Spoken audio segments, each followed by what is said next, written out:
En fait, il y a plusieurs défis en ce qui concerne ces violations massives des droits de l'homme, même violations massives des conventions de Genève. De plus en plus, on a non seulement des groupes armés qui violent ces conventions de Genève, mais on a des États même démocratiques ou qui prétendent l'être et qui violent toutes ces conventions de Genève. Alors qu'est-ce qu'on fait une fois qu'on a établi ce constat à la fois quantitatif, il y a de plus en plus de violations, et qualitatif, c'est-à-dire elles sont de plus en plus graves. On a beaucoup de mal au niveau de la presse pour rendre compte de toutes ces violations. D'abord parce qu'il y a une forme de banalisation de cette violence. C'est un petit peu comme les mensonges des enfants, plus c'est gros, plus ça passe.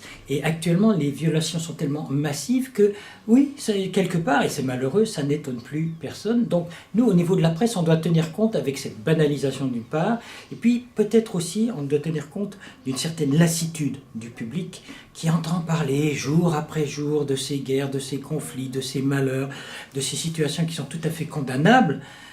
Mais on ne peut pas y faire grand-chose au jour le jour. Donc, maintenant, nous, journalistes, qu'est-ce qu'on doit faire? D'abord, on doit quand même continuer à être mobilisés au niveau de l'observation. Il ne s'agit pas de faire du militantisme, il s'agit de faire notre métier, c'est-à-dire d'observer ce qui se passe et d'en rendre compte.